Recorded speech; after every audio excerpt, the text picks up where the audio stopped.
하나님께서 우리에게 주신 참된 치료제, 표를 이렇게 썼습니다. 이것이 참되게 우리를 치료하는 치료제라는 것입니다. 또 다른 데는 이렇게 표현했습니다. 하나님께서 이 천년계 가운데 두신 의사,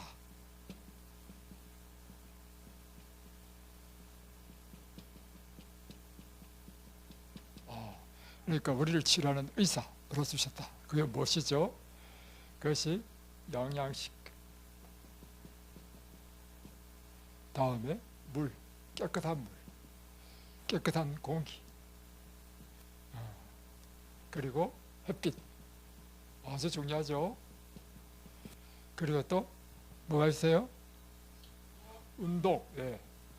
또요 휴식, 예. 또요 잠이 휴식이니까. 다음에 절제,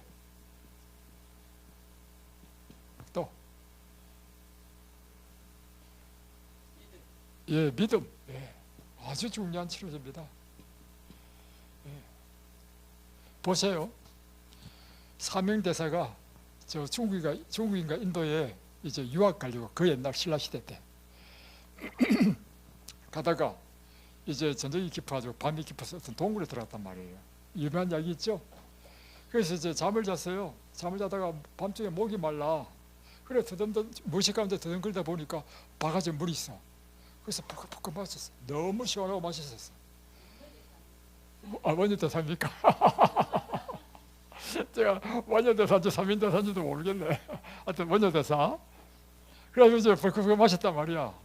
그래가지고 막 잠 잘 잤어. 아침에 또 일어나 보니까 해골 바가지에 해골물이었어. 그러니까 갑자기 막 으악 하잖아요.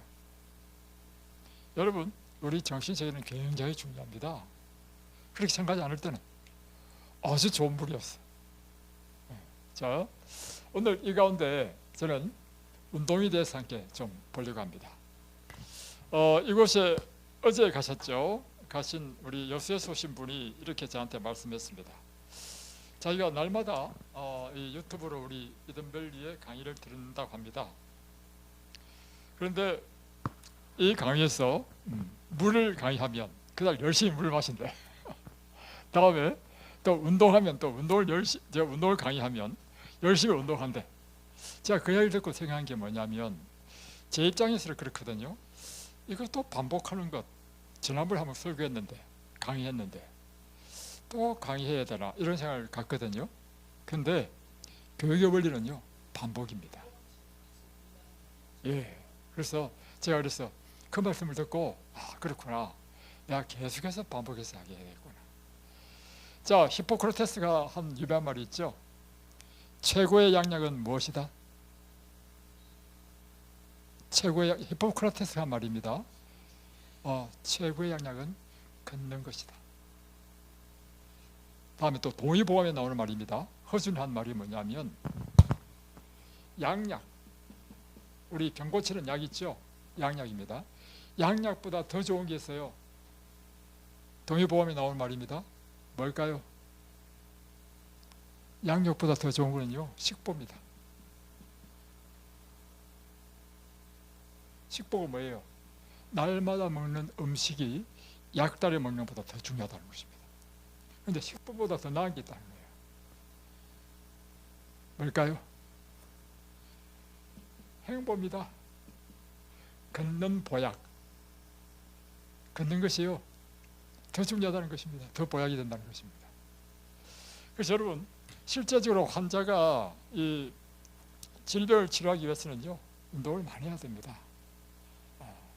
근데 이것은 하나님께서 우리 인간을 창조하실 때 설계한 설계도에 사람은 끊임없이 활동하고 노동하도록 그렇게 설계하셨습니다.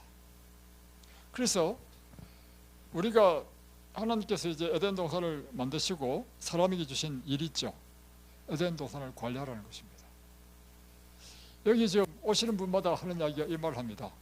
이야, 이 잔디밭이 너무 좋은데 이 잔디밭 관리하기 힘들지 않습니까? 힘듭니다. 왜요? 풀 뽑아줘야 되죠. 또 깎아줘야 되죠. 그거 다 뭐예요? 노동이에요. 그러니까 아담과 하와에게 주신 이 에덴 동산을 관리하라, 그리고 동물들을 다스리라, 그 전부 다 뭐예요? 일입니다. 일. 그러니까 인간의 가장 건강과 행복을 위하여 설계한 그 설계도에 보면 사람은 일을 함으로 인해서 건강을 유지하고 인생이 행복을 느끼도록 했다는 것입니다. 다음에 인간이 범죄했잖아요. 창세기 3장에 보면 범죄하니까 하나님께서 뭘 주셨냐면요, 밭에 가시 덩굴과 엉겅퀴가 막 나게 했어요. 그리고 이제 사람은 땅을 경작해야만이, 그리고 이마에 종신도록 수고해야만이 음식을 먹을 수 있도록 모든 환경을 열악하게 만들어 놨어요. 보세요. 어제 저희들은 뭐 했습니까?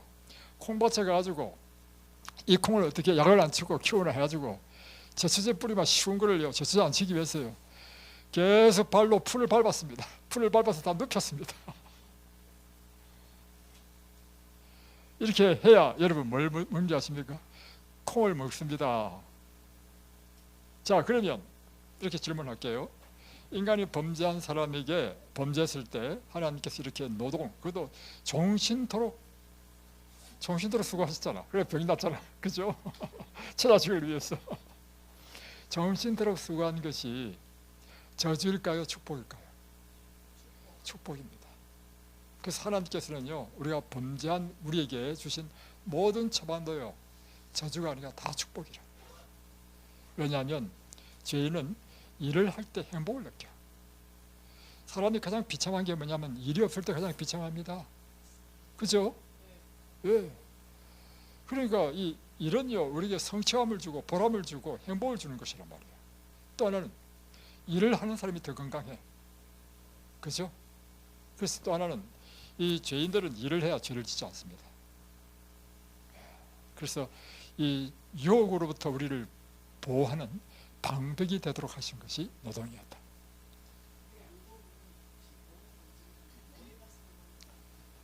머리도 해당이 되는데 그럴 경우는 반드시 육체를 사용하는 운동을 해줘야 됩니다. 왜냐하면 사람은 이 전인적인 운동을 해야 되기 때문에.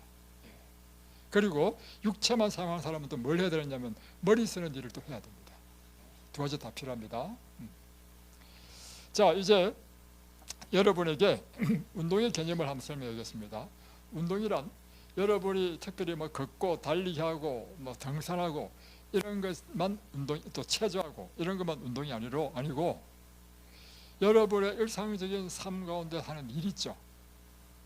예를 들면 여자가 설거지하고 밥하고 청소하고 빨래하는 것, 그것도 신체 활동으로 포함되는 것입니다. 그래서 환자가요, 이런 건강생활의 지혜에 보면 이런 말씀이 있습니다. 환자에게 가장 큰 저주는 무엇이냐면 무활동이다. 그러니까 환자가 돼가지고 사람들이 주변에서 하지마 손가락 하지 않도록 하는 것, 그건 저주라는 것입니다.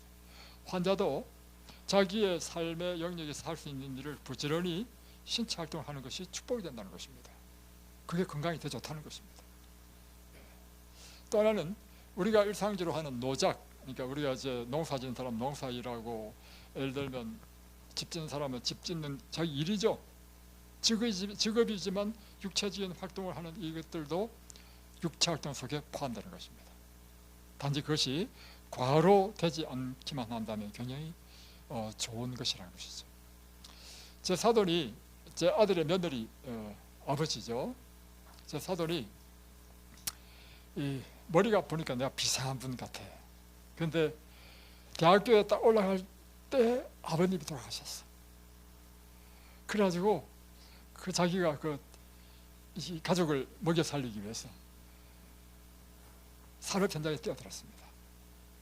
그래가지고 그 19살 젊은 나이에 뭘 했냐면 목조집을 짓는 일을 시작했어요. 아주 지금까지 지금 우리 지은 집 있죠. 다 그분이 지었습니다. 그런데 어제도 우리 오신 우리 한 선생님이 이야기하시더구만. 이분은 미국에도 살고 한국에도 살고 하는 사람이고, 미국에는 거의 다 목조주택이에요. 이 집 굉장히 잘 지었다고. 우리 사도는 굉장히 전문가입니다. 그런데 제가 드리고자 하는 말씀은 뭐냐면, 평생 목조주택 지면 또 교회도 장로야, 열심도 있는 사람이라 신앙도 열심히 해. 그 목줄을, 그 무거운 그 목줄을 들고 어이구, 근육이 이래. 그러니까 이 같은 노동이 아주 건강해요, 그분은. 이렇게 우리의 건강에 굉장히 중요하다는 것입니다. 그래서 여러분, 무활동은요, 환자들에게 가장 큰 저주입니다. 끊임없이 여러분의 신체를 움직이는 일을 해야 됩니다. 자, 그러면 운동의 효과, 운동을 하면 우리 몸에 어떤 변화가 올까요? 한번 이야기해 보세요. 운동을 하면 좋아지는 것. 예, 혈액순환.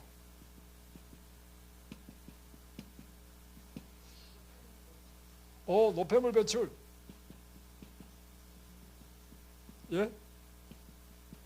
기술이 한번 해보세요. 또 뭐가 좋아져요? 예? 그게 혈액순환입니다. 그러면서 혈액순환이 되면서 혈관 질환에 굉장히 좋습니다. 또 예, 뼈 건강 좋습니다. 그리고요, 정신적인 것 굉장히 중요합니다. 그건 뭐냐면 실제적으로 운동을 하면 뇌에서요 세로토닌이 나옵니다. 예, 좋은 호르몬이 나와가지고 기분이 아주 좋아집니다. 이건 기분이 좋다는 것은 뭐냐면 기본이 아니고 기분.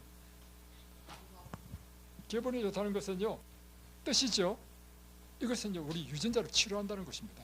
유전자는 뜻에 반응하니까. 또 수면, 중요하죠. 수면을 돕는다. 또요. 예? 맞습니다. 그리고요, HDL 수치는 올리고 LDL 수치는 떨어뜨립니다. 고밀도 콜레스테롤, 저밀도 콜레스테롤인데 저밀도 콜레스테롤이 있으면요, 여러 가지 혈관 질병이 일어납니다. 근데 이것이 바로 혈액순환과 관계 있고, 이것이 뭐와 관계 있냐면 심혈관, 다음에 뇌혈관 질환의 치료제입니다, 운동이. 그리고요, 혈당을 떨어뜨립니다. 그래서 당뇨병 환자들은요 운동이 굉장히 중요합니다. 운동을 하게 되면 혈당을 떨어뜨리고, 다음에 인슐린 생산을 막 돕습니다.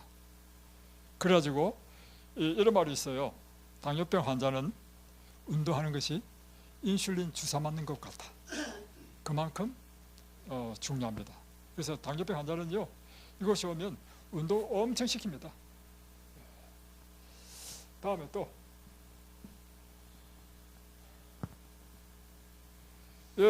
염증 수치가 떨어집니다.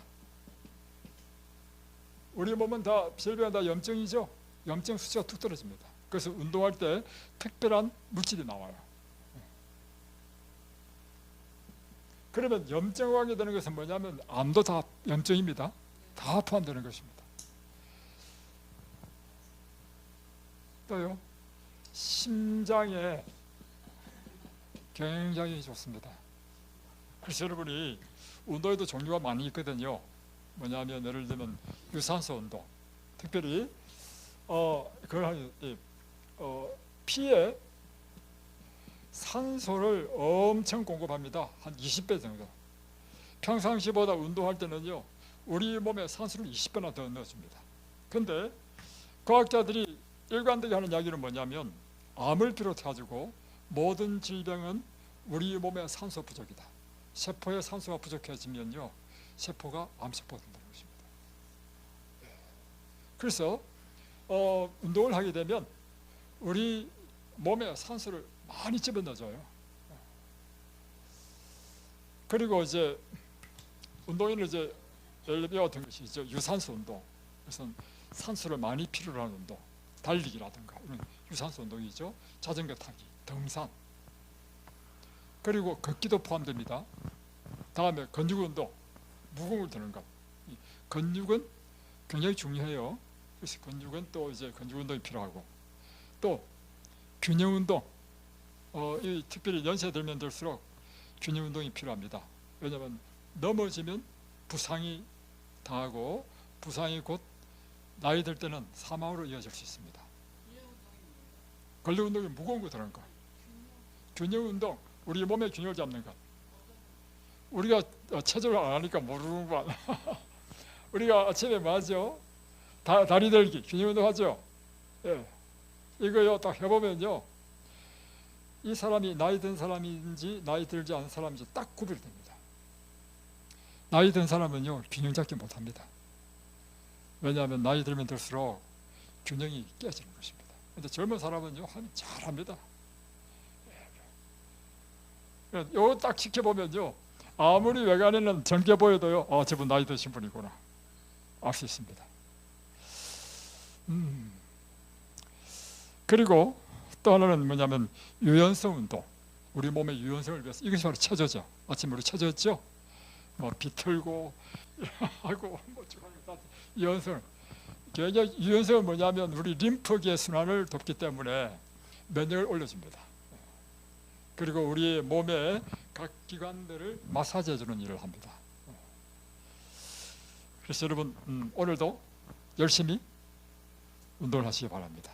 그래서 운동 중에 사실은 더 좋은 운동이 뭐냐면 일정한 기울기가 있는 등산이 좋아요. 여기서 요 산을 오른다든지 앞산을 오르든지, 그러면 심폐기능이, 심장과 폐 기능이 부담을 느끼면서 강화됩니다. 그리고 운동의 효과가 더 높아지고 산소의 요구량은 더 많아져서 더 많은 산소를 우리가 집어넣고. 그래서 어제도 우리가 2시에 우리 앞산에 갔죠. 그 좋은 게 뭐냐면 여러분 2시부터 4시 사이에 얼마나 뜨거운지 바깥에서 운동 못하죠. 산에 딱 가니까 어때요? 시원하죠. 그러니까 여러분 다른 사람은 2시부터 4시 사이에 할 수 있는 게 고작 낮잠밖에 못 하는데 우리는 2시부터 4시 사이에 산을 타니까 운동한단 말이야. 그리고 또 이제 갔다 오면 서늘해지면 또 시원하게 또 돌 수도 있고 아니면 책도 볼 수 있고 자유로운 시간을 가질 수 있단 말이에요. 그리고 또 하나는 땀을 쫙 흘리고 샤워를 할 때 굉장히 기분 좋죠. 예. 자, 오늘 성경 본문은 어제 이어서 우리 열왕기하 2장을 보겠습니다. 어제 엘리야가 성천하는 것을 우리가 봤죠. 성천하는데 그것에서 우리가 이제 엘리야는 살아서 구원을 얻은 사람의 표상으로 우리가 예수님 재림 때 살아있다면 그처럼 죽음을 경험하지 않고 우리는 하늘에 갈 것이다 하는 것을 보았습니다. 그런데 오늘은 9절을 한번 보겠습니다. 2장, 열왕기하 2장. 네. 자, 7절부터 보겠습니다. 선지자의 제자 50명이 가서 멀리 서서 바라보매 그 2사람이 요단가에 서 있더니 엘리야가 곁옷을 가지고 말아 물을 치매 물이 이리저리 갈라지고 2사람이 마른 땅 위로 건너더라. 그러니까 이제 여기가 뭐냐면 여리고죠. 여리고 선지자학교를 방문하고 난 다음에 또 엘리야가 요단강으로 가려고 하는 것입니다. 그러니까 이제 같이 갔습니다. 그러니 선지자 성도들이 이제 높은 언덕에서 바라보고 있었습니다. 그런데 요단강이 딱 가로막고 있으니까 못 건너잖아요. 그러니까 엘리야가 겉옷을 딱 벗어가지고 물을 확 치는 거예요. 그러니까 물이 쫙 흩어지면서 맨땅이 되는 것입니다. 그 맨땅을 엘리야와 엘리사가 건너갔다는 것입니다. 자, 9절. 건너매 엘리야가 엘리사에게 이르되 나를 내게서 데려감을 당하기 전에 내가 내게 어떻게 할지를 구하라. 이제 엘리야가 엘리사에게 이야기합니다. 하나님께서 나를 성천시키기 전에 네가 나에게 구할 것이 있으면 구하라는 것입니다. 그러니까 엘리사가 이렇게 이야기합니다.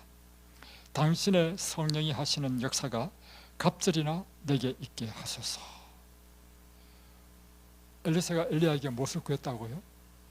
당신의 그 성령의 능력이 나에게는 당신의 능력보다도 갑절이라 나한테 있게 해달라는 것입니다. 그러니까 10절에 엘리야가 말합니다. 내가 어려운 일을 구하는도다. 그러나 나를 내게서 데려가시는 것을 내가 보면 그 일이 내게 이루어지려니와 그렇지 아니하면 이루어지지 아니하리라. 그러니까 내가 하나님께서 나를 성천시키면 네가 구한 것이 이루어지고, 하나님께서 나를 성천시키지 아니하면 네가 구한 그 일이 이루어지지 않을 것이다, 이 말이에요.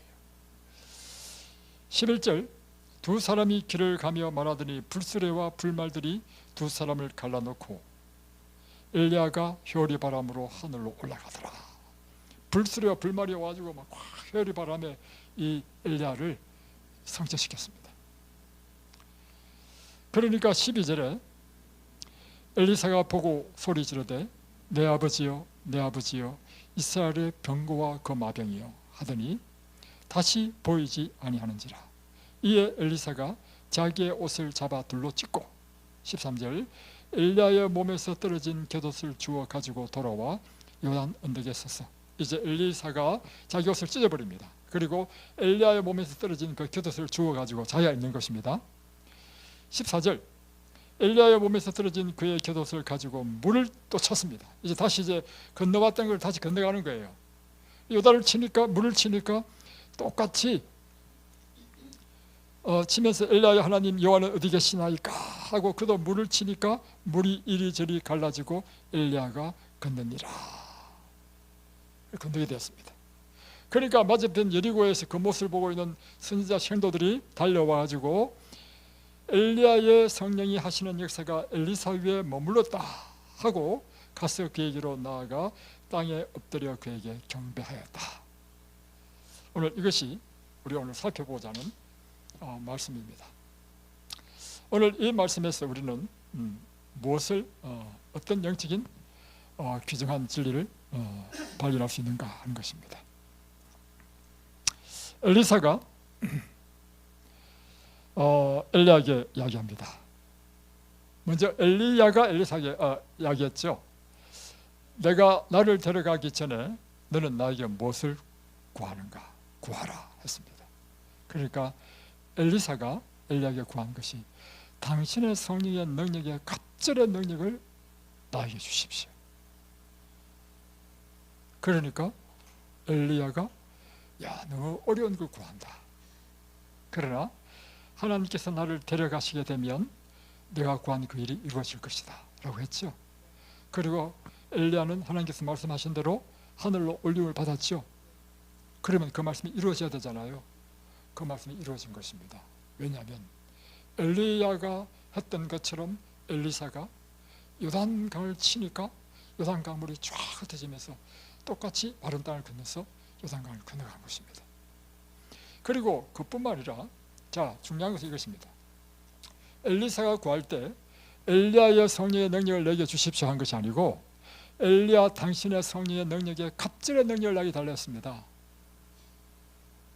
그런데 실제로요, 엘리사가 한 일과 엘리야가 한 일을 비교해 보면 엘리사가 훨씬 더 많은 기적과 능력을 행했습니다. 그래서 정말로 이 성경을 보면 엘리야보다 엘리사가 더 많은 기적을 행했습니다. 그게 바로 2장에 이제 처음으로 기적을 행하는 것이 뭐냐면 19절에 보면 이제 그 성읍 사람이 엘리사에 와서 구하는 것이 그죠. 우리 여리고 물이 쓴 물이 돼가지고 자꾸 이 토산이 익을 때쯤 되면 익지 않고 뚝뚝 떨어진다는 거예요. 그래서 물을 좀 고쳐달라고. 그러니까 엘리사가 그 샘의 근원에 가서 소금을 딱 뿌리니까 물의 근원이 고쳐져 버렸어요. 그 다음부터는 이 물이 단물이 되어서 토산이 익기 전에 떨어지는 일이 없어졌습니다. 그 다음에 또 23절에 보면 2장 23절입니다. 베들로 이제 엘리사 선지자가 돼가지고 베들로 올라가니까 그곳에 젊은 청년들, 아이라 했는데 아이가 아니고 청년들입니다. 청년들이 이 선지자를 조롱해. 이 엘리사는 대머리였던가 봅니다. 23절 보십시오.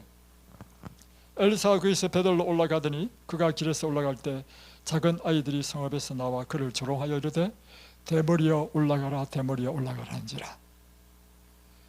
지금 뭐 했다고요? 하나님의 종을 이렇게 조롱한 것입니다. 그러니까 엘리사가 딱 돌아보면서요, 여호와의 이름으로 저주를 했습니다. 그랬더니 갑자기 수풀에서 암곰 2마리가 나와가지고 이 청년을 찢어 죽였는데 42명을 찢어 죽였습니다.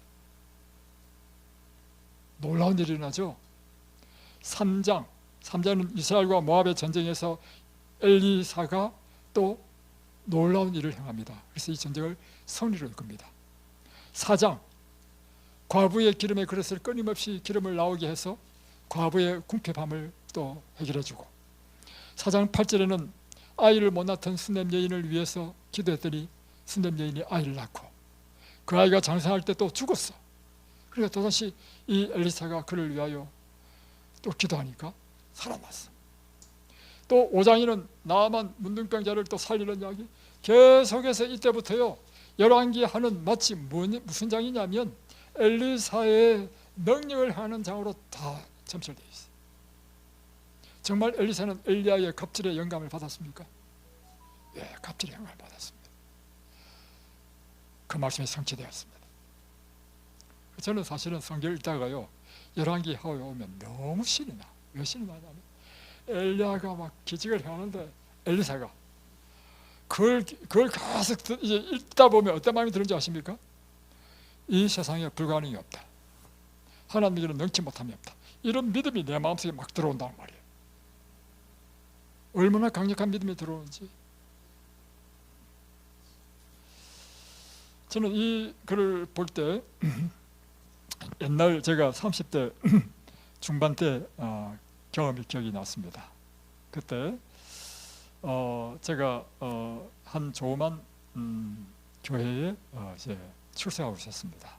제가 접사했고, 근데 그때 뭘 했냐면 그 교회가 너무 낡아가지고 교회를 헐고 새로 교회 건축을 하기로 이제, 그것도 제가 이제 막 주장해가지고 전 교인들이 함께 이제 동의를 하고, 그래서 이제 우리가 교회를 건축하게 되었습니다. 저는 제 생에 처음 교회를 건축하는 것이었기 때문에 교회를 잘 짓기 위해서요, 전국에 있는 교회를 다 구경하면서 설교사를 하나 사람 얻어가지고 이제 만나가지고 설교를 맡기고 이렇게 했는데, 그러니까 이제 교회를 헐고 짓는 과정에서 성도들이 다 함께 현금했죠. 그러니까 이제 예배드릴 장소가 없잖아요. 그래서 그때 제가 있던 빌라가 청학빌라라는 빌라였는데, 그 빌라 밑에는요, 각 청학빌라 16세대가 있는데 각 세대마다 해당되는 지하실이 다 있었어. 그래서 우리에 해당되는 지하실뿐만 아니라 다른 사람에 해당되는 지하실까지 다 해가지고 그 지하실로 교회를 꾸몄습니다. 우리가 이제 건축하는 동안에 교인들이 그곳에서 예배드리고, 점심은 이제 우리 집에 올라와서 먹고, 우리 집 그 위에 있으니까 그 건축하는 기간 동안 그렇게 했습니다. 다음에 뭐 어린이 학교도 거기서 하고 다 했어요. 근데 이제 그때 뭘 했냐면 새벽마다 새벽 기도를 했습니다. 건축 중에. 근데 그때 이제 저하고 나이가 같은 한 집사님이 함께 있었는데, 이분은 내과 의사였습니다. 근데 그분하고 내가 뜻이 잘 맞아.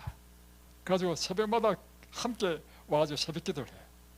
새벽 기도를 하면 끝나면 바로 위가 우리 집이니까 위로, 우리 2층에 있었어요.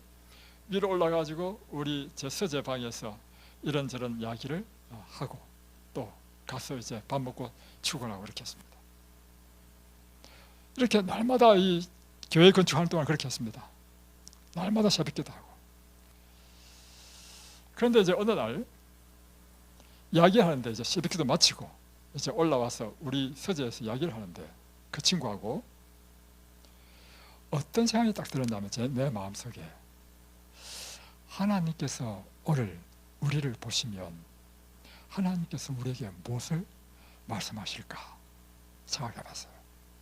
생각해보니까 이런 생각이 들더라고. 얘야, 너희들이 나를 이렇게 사랑하냐?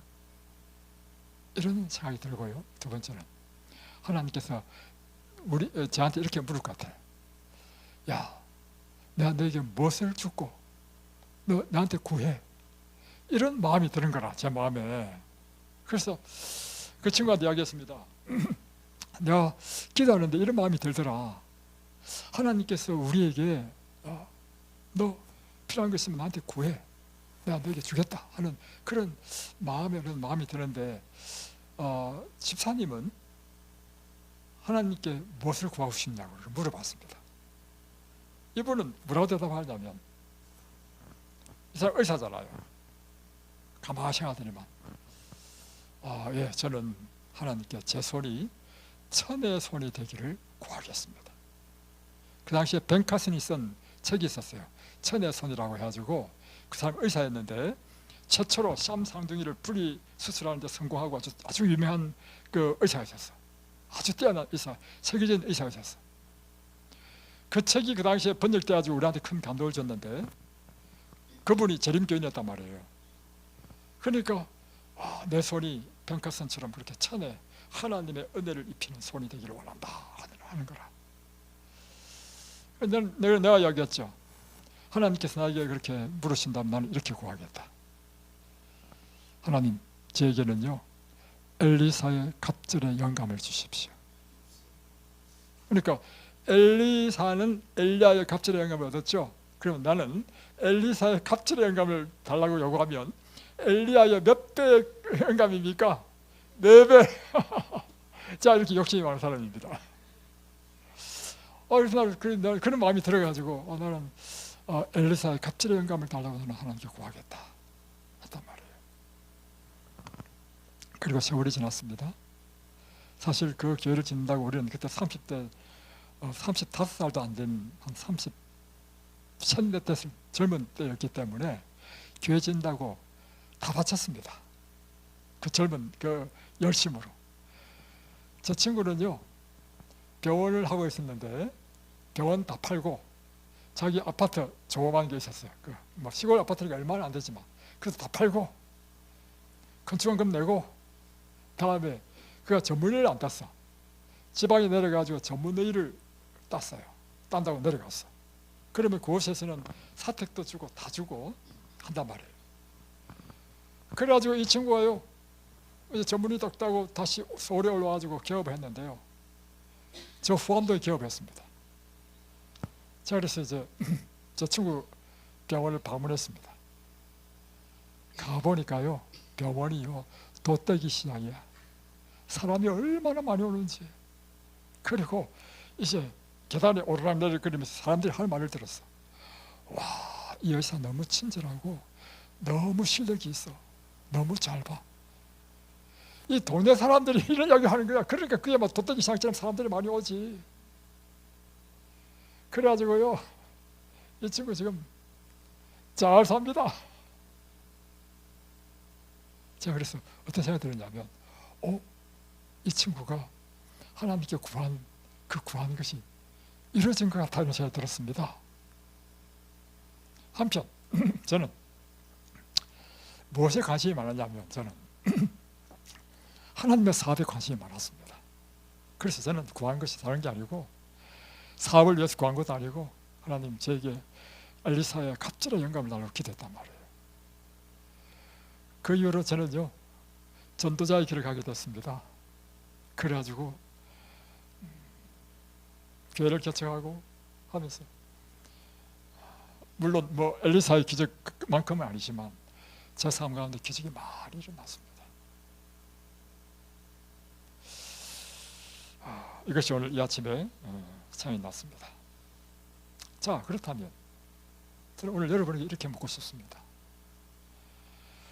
오늘 하나님께서 여러분에게 이렇게 물으신다면, 야 은경아, 내 너를 위해서 무엇을 해줄까? 내게 구해.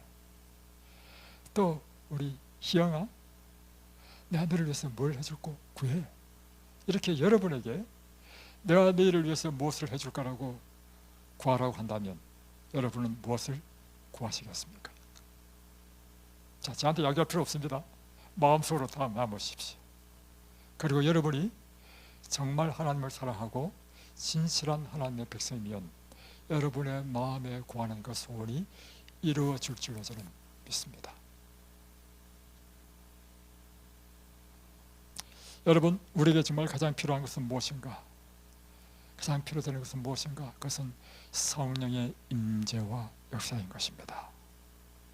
왜냐하면 그리스도인의 삶이란 전적으로 성령으로 시작해서 성령으로 마치기 때문입니다. 우리가 그리스도인이 되는 것도요, 출발부터 우리의 마음에 감동을 주시고 우리를 그리스도께로 이끄는 분이 누구시냐면 성령이 하시는 일입니다. 성령께서는요, 우리의 마음에 감동을 주셔서 우리가 하나님을 찾게 해. 그래서 하나님을 만나고 싶은 욕망을 일으키는 분이 성령이십니다. 때로는 인생의 고난과 어려움을 당할 때 우리는 그때 비로소 한 번도 생각해보지 못한 나에게 하나님의 도움이 필요하다 하는 도움의 필요를 느낄 수 있고, 또 하나는 이런 경우도 있습니다. 내 삶에 아무런 부족함이 없고 그런데도 불구하고요, 이 세상이 여러분의 우리의 마음에 만족을 주지 못한다는 것입니다.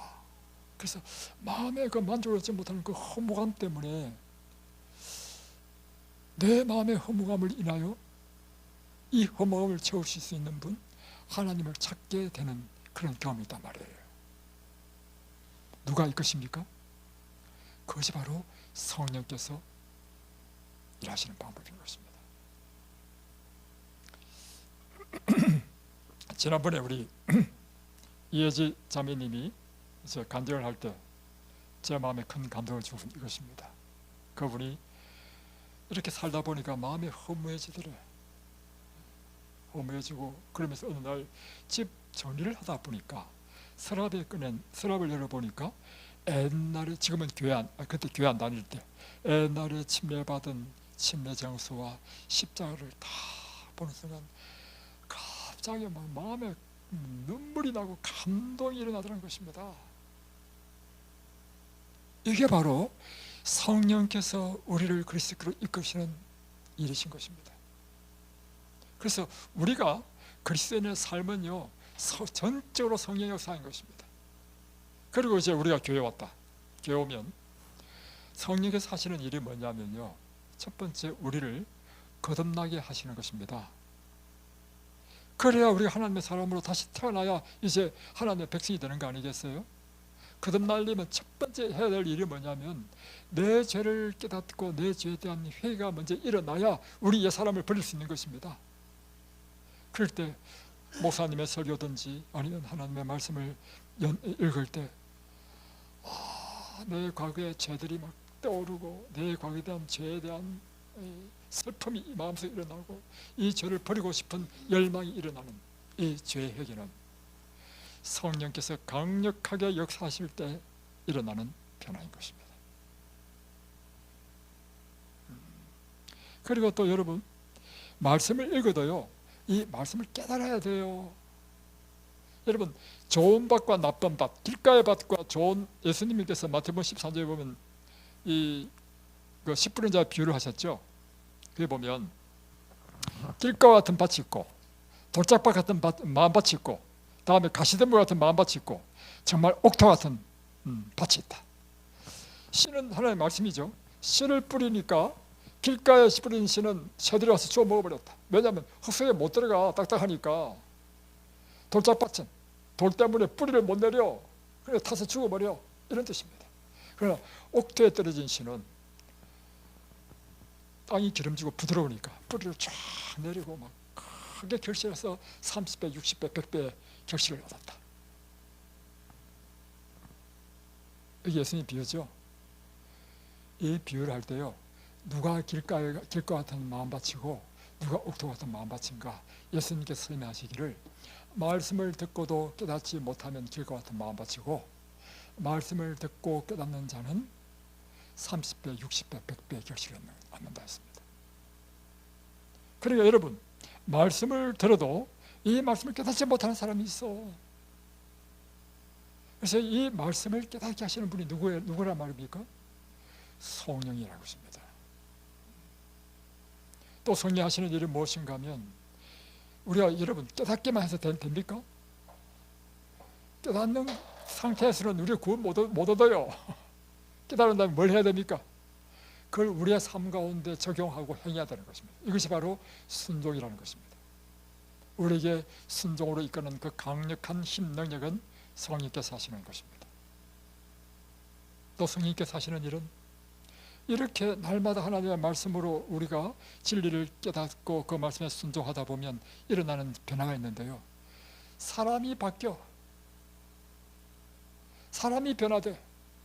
옛날 그 성질이 없어져 버려. 무례한 사람은 예의 있는 사람이 되고, 불친절한 사람은 친절한 사람이 되고, 자기밖에 모르는 이기적인 사람은 다른 사람을 위하여 사는 이타적인 사람으로 되는 것. 이것이 바로 품성의 변화인 것입니다. 누가 하신다고요? 성령께서 그 일을 하시는 것입니다. 그러니까 여러분, 성령이 없이는 그리스도인의 삶이 안 돼. 우리에게 제일 필요한 게 뭐라는 것입니까? 성령입니다. 더 나아가서 성령께서 하시는 일이 있습니다. 성령은 우리로 하여금 예수님의 정인이 되게 하시는 것입니다. 다시 표현하면 우리가 다른 사람에게 예수를 전할 때 성령께서 역사하셔야만이 우리가 예수님의 참된 정인이 돼서 사람들을 그리스도께로 이끌 수 있다는 것입니다. 그러니 여러분, 우리에게 가장 필요한 것이 뭐예요? 성령이라는 것입니다.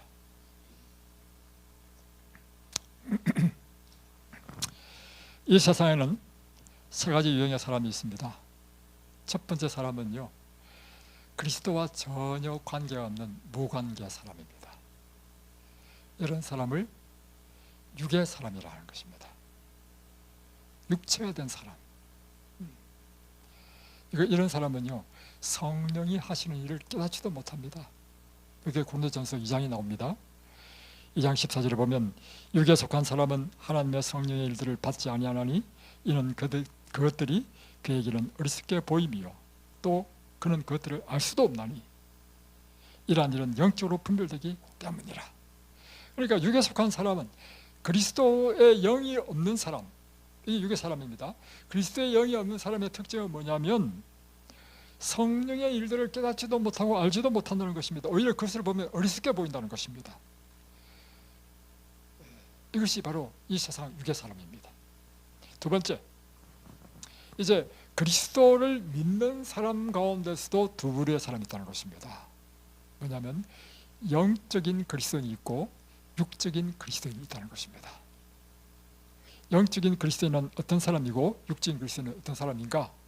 영적인 그리스도인은 성령께서 언제나 그와 함께 계속적으로 지속적으로 그와 관계를 맺으면서 그의 생애를 변화시키는 사람, 이것이 바로 영적인 그리스도인인 것입니다. 성령과 친밀한 관계를 갖고 계속해서 성장하는 그리스도인. 그의 반면에 육적인 그리스도인은 뭐냐? 예수를 믿고 교회는 다니는데 성장이 없어, 변화가 없어. 왜냐? 성령과 지속적인 관계를 맺지 않아. 성령이 빈핍한, 성령이 결핍된 그리스도인이요, 어떤 사람이 되느냐면 결국에는 육적인 그리스도인이 되는 것입니다. 그래서 고린도전서 3장에 한번 넘어가겠습니다. 고린도전서 3장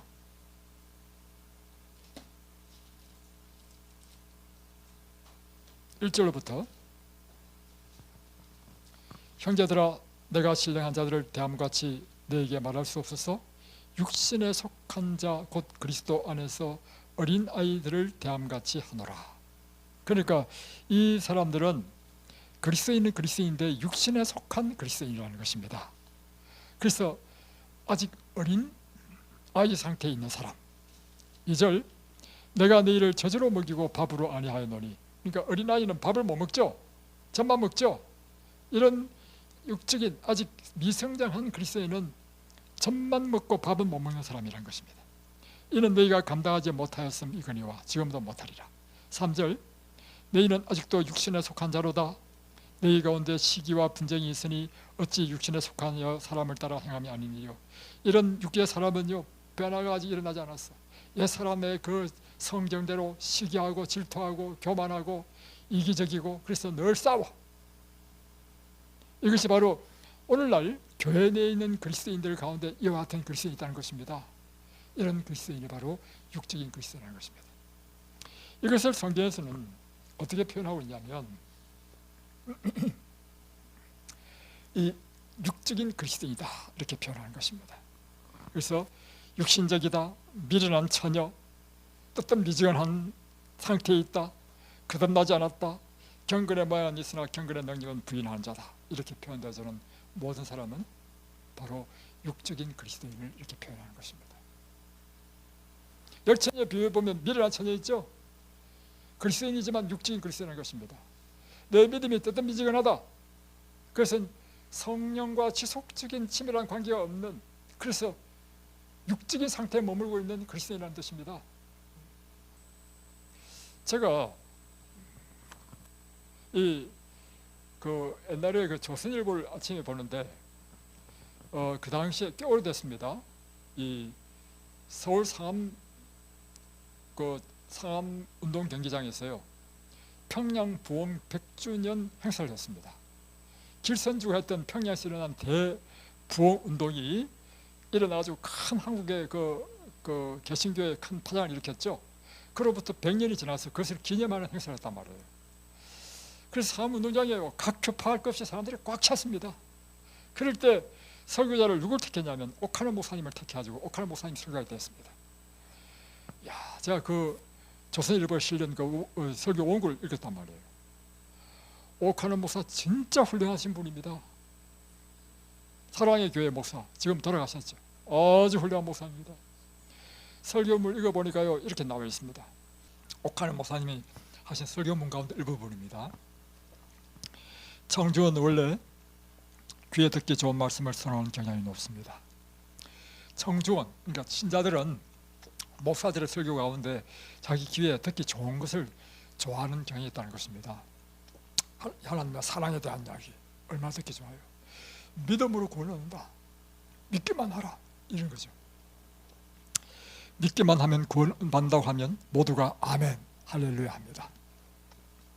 믿음만 있으면 하늘의 복도 받고 땅의 복도 받을 수 있습니다 하면 할렐루야 하고 열광합니다. 그러나 행함이 따르지 않는 믿음은 거짓 믿음이요 구원도 확신할 수 없다고 하면 얼굴이 금방 굳어져 버립니다. 말씀대로 살지 못하는 죄를 지적하거나 책망하면 예배 분위기가 금방 싸늘해져 버립니다. 지금 오카노 목사님이 그가 목회할 때 경험한 것입니다. 듣기가 싫고 몹시 거북스럽기 때문입니다. 이런 청중의 반응에 예민해지면서 저도 모르는 사이에 그들이 좋아하는 말씀을 일부러 골라서 설교하는 사람으로 나 자신이 바뀌는 것을 보았습니다. 대신 죄라든지 회개라든지 순종이라든지 거룩이라든지 하는 듣기 피곤한 말씀은 할 수 있으면 피하거나 꼭 말을 해야 할 때는 달래듯이 부드럽게 말하고 그렇게 말하고 싶어하는 유혹에 끌려가는 것을 보았습니다. 단 것은 먹이고 쓴 것은 할 수 있으면 먹이지 아니하려는 나쁜 설교자가 되어가고 있는 것 같습니다. 그러면서 그가 자기 가슴을 치면서요, 이놈이 죄인입니다. 이놈이 죄인입니다. 이놈이 한국 교회를 망친 죄인입니다. 그 절규를 했어요. 오늘날 여러분, 지금 오카노 목사님이 말씀하신 처럼 이렇게 되면요, 여러분 전부 다 교회 다니기는 하지만 교회 연수는 많아질 수 있지만 여러분 다 어린 아이와 같은 육적인 그리스도인 삶 데서 머물게 되는 것입니다. 언제나 젖이나 먹고 딱딱한 음식을 못 먹는 그런 신자가 된다는 것입니다.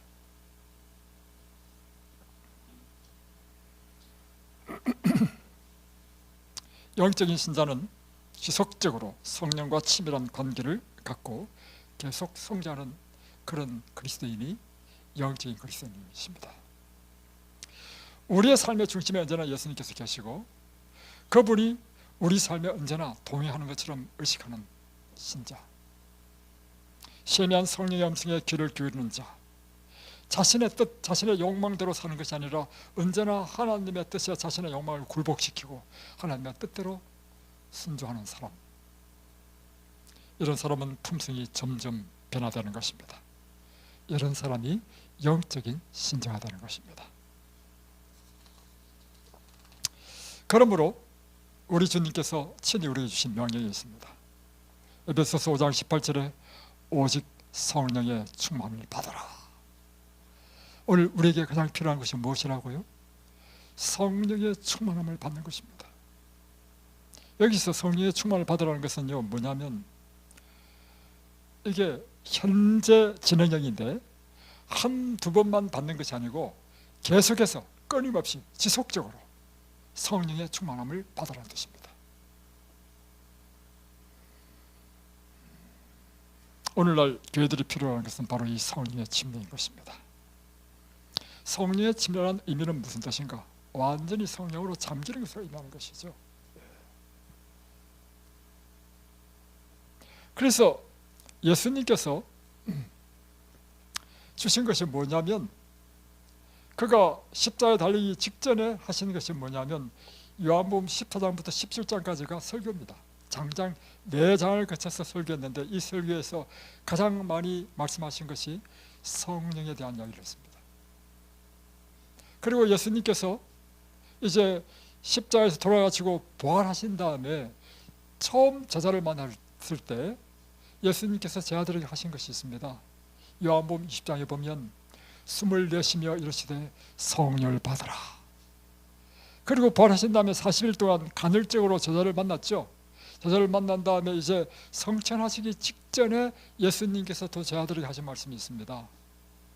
그게 바로 사도행전 1장 4절에 나오는데요. 내일 한번 찾아보겠습니다. 사도행전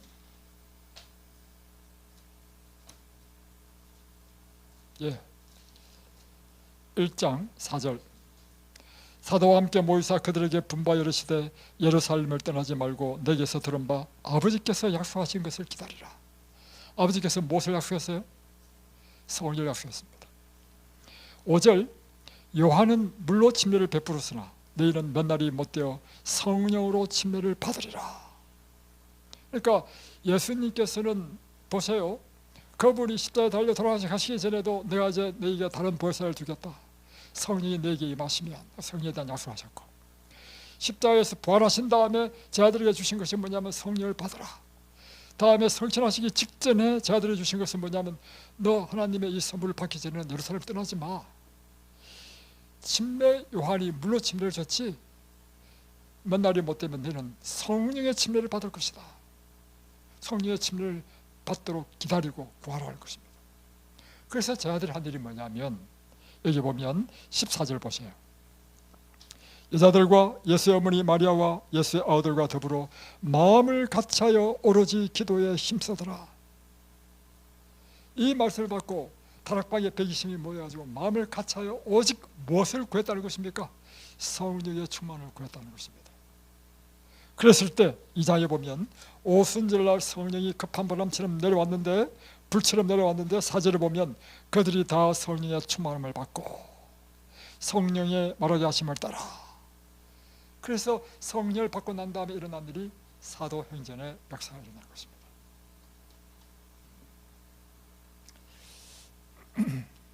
여러분, 이 성령은 우리에게 가장 필요한 것입니다. 이 성령의 충만을 받을 때만 우리는 날마다 그리스도의 형상을 따라 변화되는, 그분의 형상을 따라 우리의 품성이 변화되는 사람이 될 수 있고, 두 번째는 이 세상에서 그분의 증인이 될 수 있기 때문입니다. 어떻게 이 성령을 받을 수 있다고요? 보세요. 사도행전 1장에 보니까 사도들이 어떻게 했어요? 오로지 마음을 같이하여 기도했다. 또 오늘 엘리사가 엘리야에게 구한 것이 뭡니까? 갑절의 영감을 주옵소서. 성령 구하는 자에게 주신다는 것입니다. 성령을 구하지 않겠습니까? 오늘 놀라운 성령의 은혜가, 그 은혜를 구하시고, 그래서 여러분의 생애 가운데 언제나 성령 충만한 삶, 날마다 성령으로 여러분의 삶이 변화되는 삶, 이 세상에서 그리스도인의 강력한 증인이 되는 삶, 그런 삶이 되시기를 주의 이름으로 축복합니다. 기도하겠습니다.